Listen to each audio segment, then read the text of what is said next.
Abraham অ্যাকর্ডসে সই করে ইসরায়েলের সাথে সম্পর্ক স্থাপন করবে সৌদি আরব, এমন শর্ত দিয়েই দেশটির সাথে বেসামরিক পারমাণবিক চুক্তি করেছে আমেরিকা।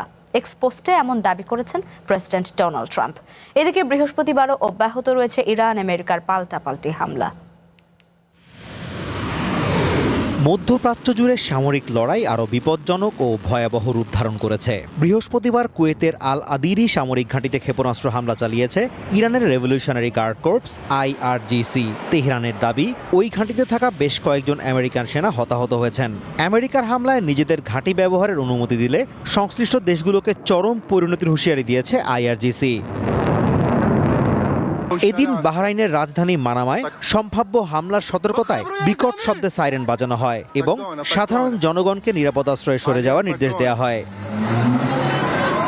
এদিকে ইরানের দক্ষিণ পশ্চিমাঞ্চলের কোনারাক ও সালামচে এলাকায় সামরিক স্থাপনায় আমেরিকার হামলা অব্যাহত রয়েছে। বৃহস্পতিবারের হামলায় এক ইরানি সেনা কর্মকর্তা নিহত হওয়ার খবর নিশ্চিত করেছে তাসনিম নিউজ। ওই হামলার কড়া প্রতিক্রিয়া জানিয়ে ইরানের পররাষ্ট্রমন্ত্রী আব্বাস আরাকচি বলেছেন, ওয়াশিংটনের আগ্রাসী ও সাম্রাজ্যবাদী মনোভাবই শান্তি স্থাপনের পথ বন্ধ করছে। এছাড়া আমেরিকার সেনাদের হামলায় নিজেদের ঘাঁটি ব্যবহারের সুযোগ দেওয়ায় ব্রিটেনের তীব্র সমালোচনা করে একে জাতিসংঘ সনদের চরম লঙ্ঘন বলে আখ্যা দিয়েছে তেহরান।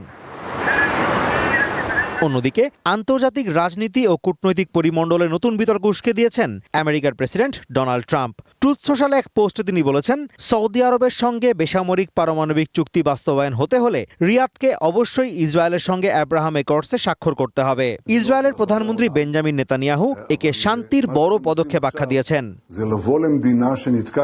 এদিকে ইয়েমেনের হুথি বিদ্রোহীরা নতুন কোনো জাহাজে হামলা চালালে তার জন্য ইরানকে দায়ী করার ঘোষণা দিয়েছেন প্রেসিডেন্ট ট্রাম্প।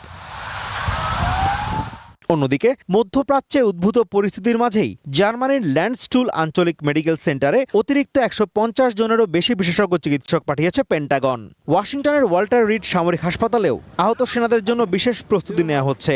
পররাষ্ট্রমন্ত্রী মার্কো রুবিও স্পষ্ট বার্তা দিয়েছেন, ইরানের অবকাঠামো ধ্বংসের মাধ্যমে তাদের এই আগ্রাসনের উপযুক্ত জবাব নিশ্চিত করবে ট্রাম্প প্রশাসন।